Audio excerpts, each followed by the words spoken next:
सहाबाए किराम चूंकि दीन के बड़े ही खुगर थे,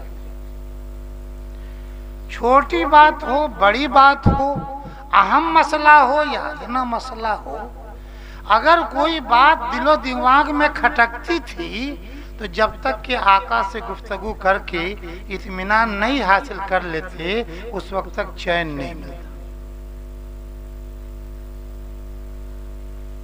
सहाबा किराम से पूछा प्यार नबी सल्लल्लाहु अलैहि वसल्लम कि सबसे कामिल ईमान वाला कौन है?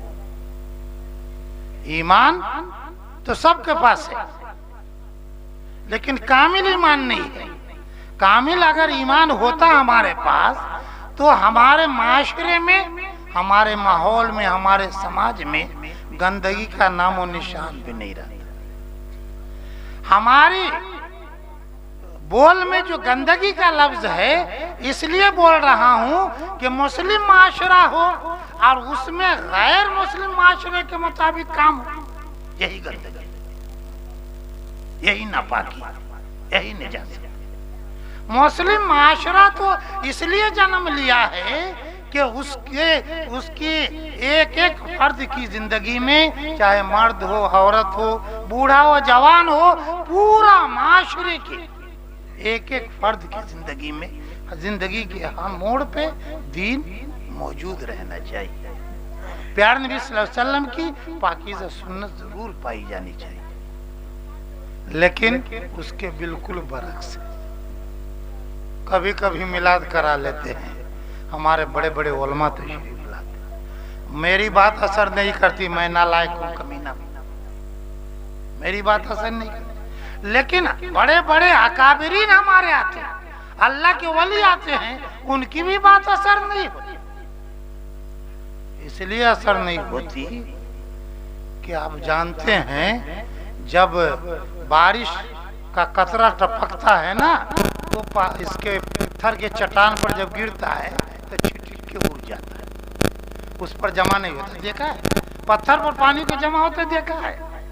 जैसे पानी का कतरा टपकता है उड़ जाता है, उड़ जाता है। अल्लाह के नबी सल्लल्लाहु अलैहि वसल्लम ने इरशाद फरमाया कि जब आदमी शरीयत के खिलाफ कोई अमल करता है, एक गलती, एक गुनाह करता है, तो उसके दिल पर एक काला नुक्ता पड़ जाता है, और जब दूसरा करता है तो दूसरा नुक्ता पड़ जाता है। नतीजा ये होता है कि जैसे जैसे गुनाहों की बढ़ोतरी होती जाती है, सुन्नत की खिलाफ वर्जी होती जाती है, वैसे ही वो काला नुक्ता पड़कर पूरे दिल को काला कलौटा यानी काले पत्थर के मानव बना देता है, बना देता है। तो जिस तरह पत्थर के चट्टान पे पानी असर का कतरा असर नहीं करता, वैसे ही हमारे कुलूब नाफरमानियों की वजह से, गुनाहों की वजह से, शरीयत के खिलाफ वर्जी की वजह से और शरीयत के खिलाफ अमल करने की वजह से हमारा बातिन बिल्कुल सियाह और काला हो चुका है। इसलिए हमारे उलमा की बात को कबूल करने की सलाहियत नहीं रहती, सलाहियत नहीं रहती। सबका मामला ये है। अब ये सफाई अगर आप चाहते हैं तो किसी भी दीनी प्रोग्राम में या मसाजिद में या किसी और बड़े तकरीबों में जब जाते हैं तो पहला काम ये कीजिए कि अल्लाह ताला ने दो कान दिया, दोनों में सुराख, दो कान दिया, दोनों में सुराख है कि नहीं? हम लोग एक कान से सुनते हैं और दूसरे कान से निकाल देते हैं। ऐसा नहीं करना है, बल्कि दीनी मजलिस में खुलूस के साथ, लिल्लाहियत के साथ और अल्लाह की रजा के हुसूल की गरज से जाइए और वहाँ ये नियत कीजिए कि उलमा की जितनी बातें होंगी उनको दिल की गहराई से सुनूंगा। तो एक कान से सुनिए और एक कान के सुराख को बंद कीजिए। जब बंद हो जाएगा एक सुराख तो दूसरे साइड से निकल नहीं पाएगा। उसको सीधे एक कान से सुनिए, दूसरा कान बंद कीजिए और यहाँ ला करके टेढ़ा कीजिए नीचे की तरफ और दिल में उसको बसाइए, दिल में उसको बसाइए। अगर ऐसी नियत, ऐसा इरादा है और इस गरज से आप आए तो इंशाअल्लाह सुम्मा इंशाअल्लाह जरूर आपके उलमाओं की 10 बात नहीं, एक बात जरूर याद हो जाएगी। और 10 मजलिस में जाएंगे 10 बात याद हो जाएगी। 10 बात याद होगी तो फिर हमारे लिए अमल करना भी आसान हो जाएगा। एक बात सीख लिया, अमल कर ले। दूसरी मजलिस में दूसरी बात सीख लिया, अमल कर ले। तो याद करना भी आसान और अमल करना भी आसान, अमल करना भी आसान। इसीलिए हमारी और आपकी खातिर, पूरी इंसानियत की खातिर अल्लाह पाक ने कुरान को कितने साल में नाजिल फरमाया? कुरान को कितने साल में नाजिल फरमाया जानते हैं? 23 साल, 23 साल, 20, 3, 23 साल में। क्या अल्लाह ताला को पूरा कुरान याद नहीं था? या अल्लाह पूरा कुरान एक मरतबा नाजिल कर देते तो कोई रोक सकता था? कुदरत नहीं थी अल्लाह जी, कोई रोक सकता था? पूरा पावर, पूरी सलाहियत, पूरी ताकत, सब कुछ अल्लाह के पास। लेकिन अल्लाह पाक ने क्यों 23 साल में उतारा? इसीलिए उतारा कि थोड़ा थोड़ा हालात के एतबार से, मौके के एतबार से, जरूरत के एतबार से थोड़ा थोड़ा उतरता था कुरान और सहाबा उसको लोक लेते, याद कर लेते, और उस जितना याद होता था उस पर अमल भी कर लेते। नतीजा ये हुआ कि थोड़ा थोड़ा याद करते करते कुरान के हाफिज भी हो गए और कुरान पर अमल करने वाले भी बन गए। तो वही चीज आज भी है। अगर आप इरादा करें, पुख्ता इरादा करें कि हमें अपने दीन को सीखना है और उसको अपनी जिंदगी में दाखिल करना है और उसको अपनी जिंदगी में जिंदा करना है, तो फिर आप यही इरादा कीजिए और हर मजलिस में एक बात याद कर लीजिए, घर जाकर उस पर अमल कर लीजिए। अब तक कम से कम 1000 मिलाद सुन लिया होगा। अगर एक एक बात को सीख करके अमल किए होते तो 1000 का आप मौलवी हो गए होते। हमारी जरूरत ही नहीं थी, आप भी तकरीर कर देते, मौलाना हो जाओ। लेकिन आपने ध्यान नहीं दिया, सिर्फ माँ को बुलाया, उनकी खातिर तवाज़ो किया। और पिछवाड़ा में कौन की तकरीर हुआ है वो माँ बहन? अगर आप ही को तकरीर करे आवे तो आइए, हम जाए। अल्लाह की बंदी, अकल मारी गई है तुम्हारी, जिंदगी में एक बार तो आती हो और उसके बाद भी अपना गप नहीं छोड़ो।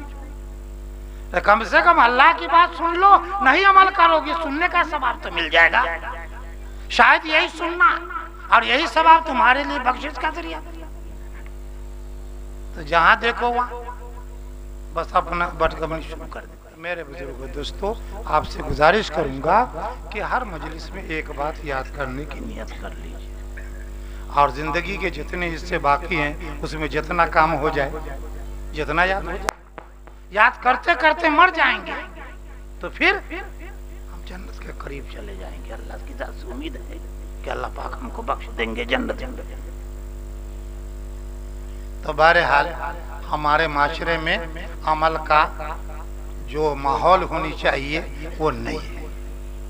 सब लोग अपनी एक ईंट की मस्जिद बनाए। कोई बात अगर कहिएगा ना, अगर कोई आदमी कहीं मौलाने से सुन के सीखाओ 2 बात तो हमरे से पहले तकरीर करना शुरू कर दे। सब हम जानिए, सब जानिए। अल्लाह के बंदे, तुम्हारे जानने से क्या फायदा हुआ जब तुम्हारा अमल ही नहीं है जी? तो तुम्हारे जानने से क्या फायदा हुआ? न तुम्हारा भला हुआ, न तुम्हारे समाज का, न तुम्हारे घर के लोगों का भला हुआ। तो बहरहाल शादी तो हो गई हमारे भाई की, दुल्हन आ गई। दुल्हन आती है। एक रोज मैं सो रहा था ऐशा के बाद, और बेटी की जो रुखसती होती है वो मंजर ऑटोमेटिक मेरे दिमाग में आ गया।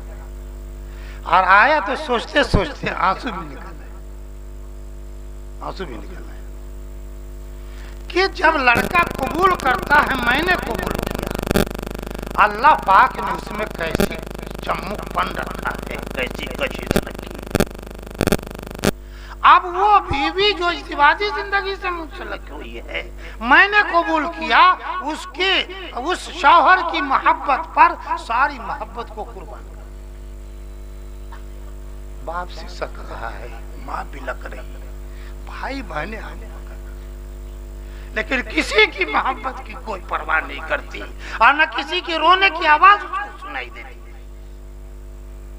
एक शौहर जिसके साथ जिसने मैंने कबूल कहा, कितनी कशिश अल्लाह ने रखी है कि 100 की मोहब्बत को पीछे छोड़ के उसकी मोहब्बत पर लब्बैक करके उसके साथ चले।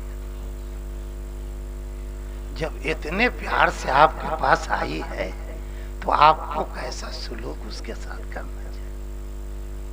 वही प्यार नबी सल्लल्लाहु अलैहि वसल्लम ने फरमाया कि सबसे कामिल ईमान वाला वो इंसान है, वो जवान है जिसके अखलाक अपने बाल बच्चों के तई, अपने माँ बाप के तई, अपने पढ़ाई के तई और अपने घर के अफराद के तई अच्छे हैं, जिसके अखलाक अच्छे। प्यार नबी सल्लल्लाहु अलैहि वसल्लम ने हज्जतुल विदा के मौके पर आखिरी खुतबा जो दिया था उसमें औरतों के बारे में खास ताकीद फरमाई थी।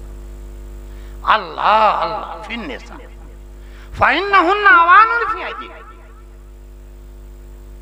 हे मेरे प्यारे लाडले साहबा, ईमान वाले प्यारे, अल्लाह से डरो, अल्लाह से डरो, अल्लाह से डरो। अपनी औरतों के बारे में फ़इन्नहुन्ना अवानुन फ़ी अयदीकुम, वो तुम्हारे कब्जे में कैदी की हैसियत से, कैदी की। कैदी जब जेल में जाता है, जो जाता है ना, तो 6 बजे सुबह खोलेगा, अगर 5 बजे सुबह कहेगा तो नहीं खोलेगा। खोलेगा गेट, 6 बजे गेट खुला, सब बाहर चले जाओ। 6 बजे शाम में गेट बंद हुआ, सब अंदर घुस जाओ।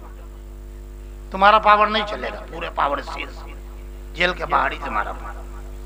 वैसे ही जब एक बेटी अपने शौहर के साथ इज़्दिवाजी जिंदगी की रस्सी में बंध कर आती है तो उसकी भी जिंदगी वैसी ही हो जाती है। जब तक नैहर में थी तो दुलारे पर पलती थी, कोई पूछने वाला नहीं। जी अम्मी सन पपरी वाला क्या बोले, अम्मी बर्फ वाला बोले, कोई पूछने वाला नहीं। लेकिन जब ससुराल में वो आ गई तो अब उसकी वो लाड प्यार दुलार वो नहीं चलेगी।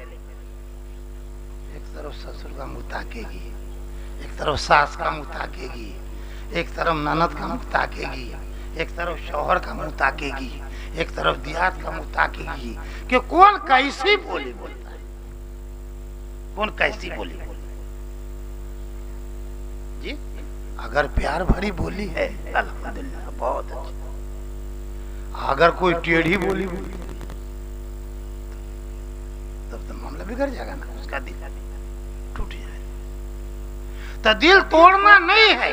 उसी में आका सल्लल्लाहु अलैहि वसल्लम ने फरमाया कि अपनी औरतों के बारे में अल्लाह से डरो, तुम्हारे कब्जे में कैदी के हैसियत से हैं, इसलिए तुम उनके साथ वाशिरुन बिल मारूफ, अच्छा सुलूक करो, नेक बर्ताव करो, प्यार का मामला, दुलार का मामला। हज़रत ख्वाजा डॉक्टर अब्दुल हई साहब रहमतुल्लाह अलैह देवबंद में थे, सब लोग यहीं के थे, पाकिस्तान चले गए। उनके बारे में लिखा है हज़रत मौलाना तकी उस्मानी साहब चीफ जस्टिस पाकिस्तान, उन्होंने लिखा है कि हजरत ने आपके सवाने में ये लिखा हुआ है कि शादी को 55 साल हो गया लेकिन मियाँ बीवी के दरमियान कभी चेमी गोइयां नहीं, चेमी गोइयां नहीं। हजरत फरमाते हैं कि मैंने कभी भी अपनी अहलिया से यह नहीं कहा कि तुमने मेरा ये काम क्यों नहीं किया, मेरा ये काम क्यों खराब कर दिया, मेरा ये काम क्यों नहीं तुमने पूरा किया, कभी नहीं कहा। वो अपनी शहादत, अपनी नेकबख्ती, अपना सवाब समझ करके खुद ही हजरत का काम कर दिया। तो जो अल्लाह वाले होते हैं ना, उनके सामने प्यार नबी सल्लल्लाहु अलैहि वसल्लम की पाकीज़ा हदीस बिल्कुल चमकती हुई नजर आती है, चमकती हुई। तो मर्द को अपनी बीवी के साथ अखलाक का बर्ताव, अच्छा सुलूक, नेक सुलूक करना चाहिए। उसको तकलीफ नहीं होनी चाहिए, उसको सताया ना जाए। बहुत सारे लोग कहते हैं कि मुल्ला साहब हम न मरियो ही बीवी को जी, लेकिन गाली तो देते हैं। रे डंडा नहीं चलाते, हाथ नहीं चलाते, गाली तो देते हैं। उसको बुरा भला तो करते हैं, उसको लान तान तो करते हैं। ये सारी चीजें गलत है।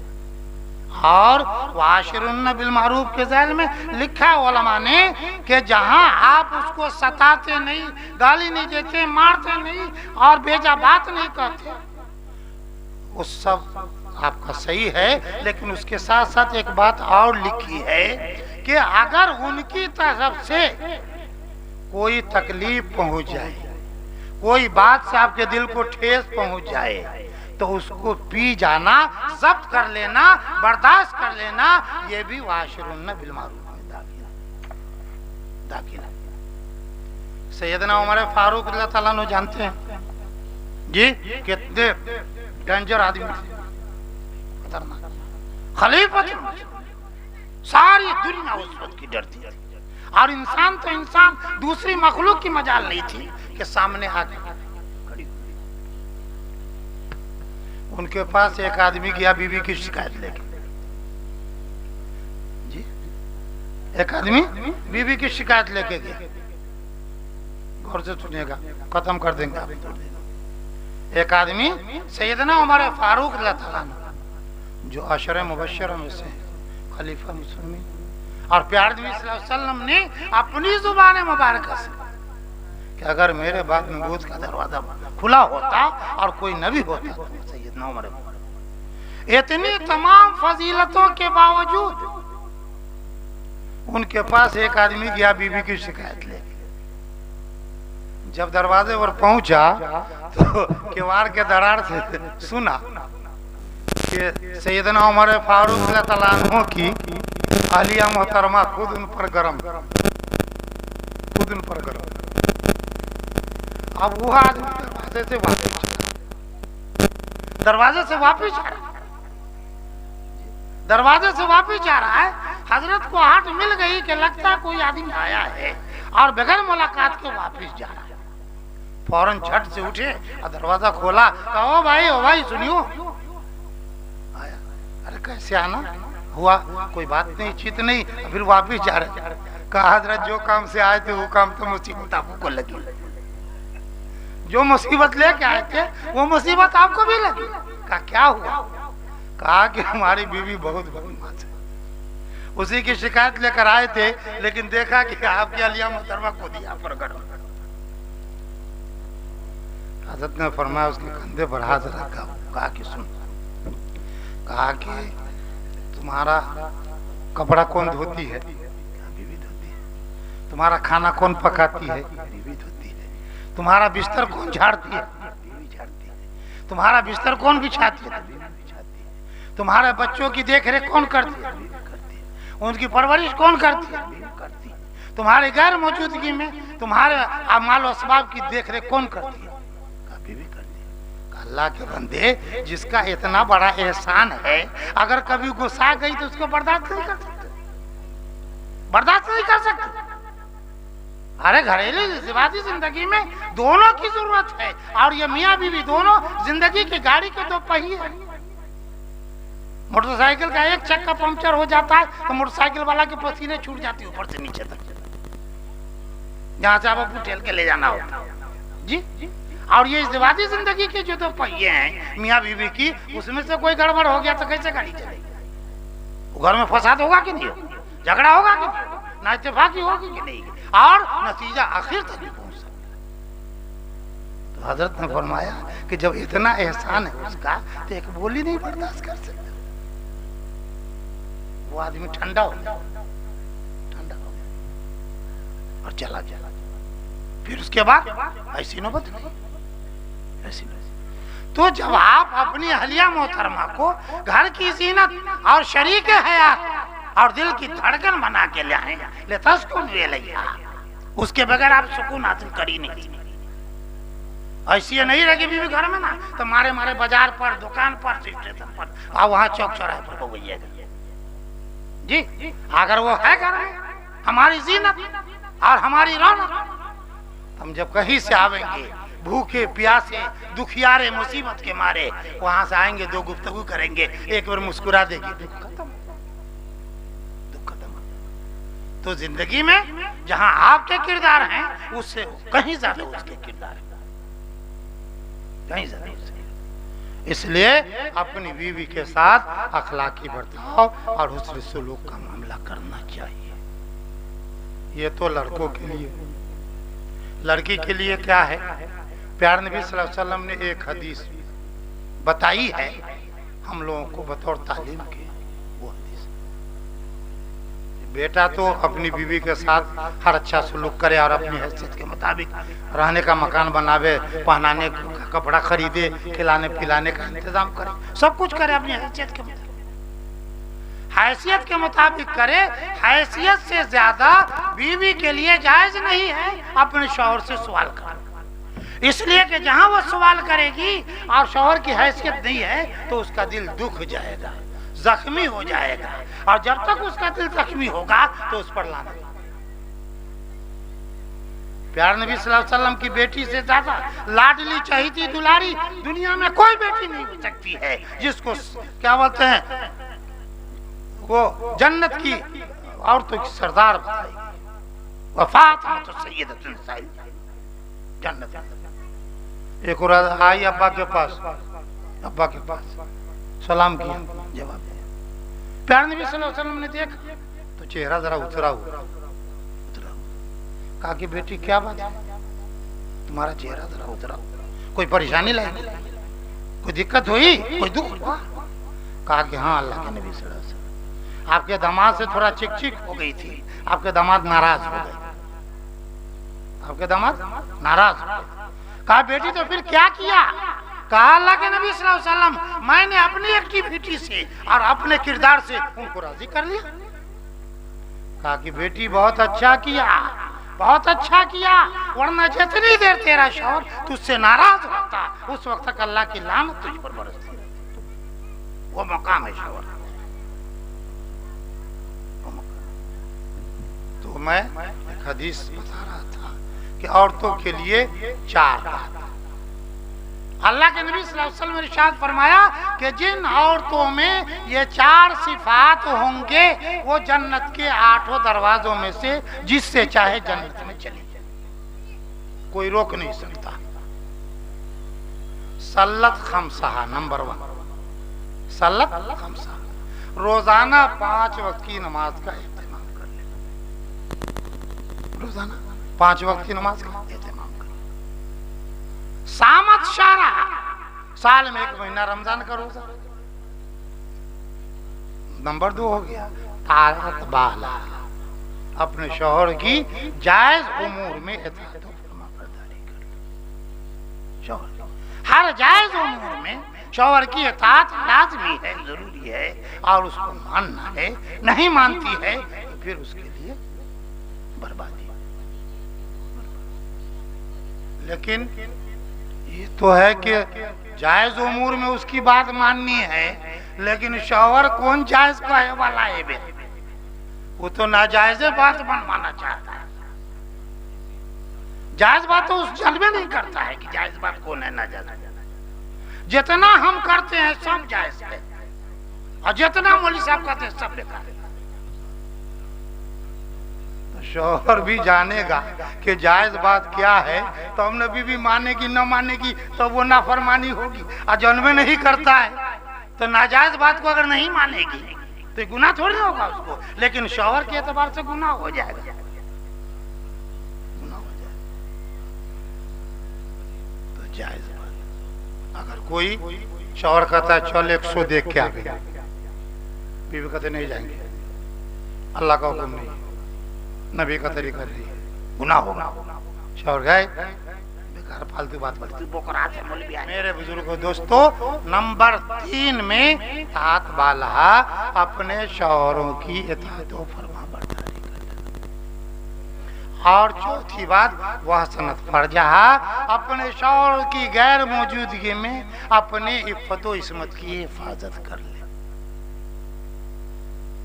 जिन औरतों में ये 4 सिफात पाए जाएंगे, हमारे और आपके आका सरवर आलम सल्लल्लाहु अलैहि वसल्लम ने इरशाद फरमाया कि जन्नत के 8 दरवाजों में से जिससे चाहे वो जन्नत में दाखिल हो सकती है, उसको कोई रोक टोक नहीं कर सकता। इफ़्फ़त व इस्मत की हिफाजत पर एक अजीब वाकया, हमारे एक दोस्त थे विजयवाड़े में, जिस वक्त मैं यहाँ आने से पहले विजयवाड़े में था, आंध्र प्रदेश में। वैशाली के एक दोस्त थे हमारे जो डल्लप कंपनी में रहते थे और जुमा मेरे यहाँ पढ़ते थे, छुट्टी के दिन ज्यादा वक्त मेरे ही पास गुजारते थे। उन्होंने कहा कि हजरत, मेरे गांव में एक हाफिज जी थे, गांव के हाफिज जी थे, गांव की ही मस्जिद में इमामत करते थे।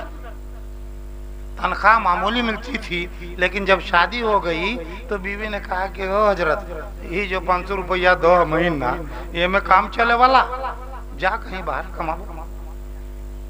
अभी जी बेचारे कमेटी को दरखास्त लिख के देती है कि भाई या तो तनख्वाह बढ़ाइए और नहीं इजाजत दीजिए, कहीं और देखूंगा। पहले अकेले था, अब 2 हुआ, 2 से अल्लाह देगा, बेचारा, इसलिए इसमें जरूरत पूरी नहीं होती है। कमेटी वाले ने कहा कि हमारी सकत नहीं, समाज की सलाहियत इतनी देने की है, इसलिए हम इससे ज्यादा नहीं दे सकते, अब आपकी मर्जी। बेचारा इस्तीफा दे दिया, चला गया। यानी वो मेरे दोस्त अपने गांव का किस्सा सुना। दूसरे इमाम दूसरे गांव के आए और अपनी खिदमत शुरू कर दी, लेकिन उस वक्त जो है बैतुल खला या लेटरिन का इंतजाम घर घर में मस्जिद में नहीं था। हमारी मस्जिद आबापुर में तो जमात आती थी तो रेलवे की उस पार जाती थी, मेरे आबापुर पहुंचने के बाद जब मस्जिद में मैं कदम डाला हूं तो सबसे पहले मीटिंग बनवाई। नहीं था रिवाज, वो मिट्टी के बधना में पानी लेके और उसी दरवाजे से गुजरते थे जहां वो पुराने हाफिज जी का घर था। पुराने हाफिज जी का आने जाने लगे, महीना गुजरा, 2 महीना गुजरा, 3 महीना गुजरा, यहां तक के साल गुजर गया। अब हाफिज जी जो गए बाहर कमाने के लिए, वहां से आ नहीं रहे, छुट्टी नहीं मिल रही है। अब उसकी बीवी जो यहाँ थी, उसने देखा कि जो इमाम साहब आए बड़ा खूबसूरत हैं, तो इसको लपकने की कोशिश किया, कि अपनी तरफ खींचे। हाफिज जी जो है धीरे धीरे भाप गए। जब अल्लाह के हो जाएगा ना, मन कान लिल्लाह कान अल्लाहु लहू, अल्लाह का जो हो जाता है तो अल्लाह भी उसका हो जाता है और हर मोड़ पे उसकी रहनुमाई करता है, गुनाहों से बचाता है, नेकियों का जज्बा। उस लड़की की एक्टिविटी जो देखा, नए हाफिज साहब भाप गए कि लगता है इसकी नीयत में खराबी आ रही है, गंदगी पैदा हो रही है।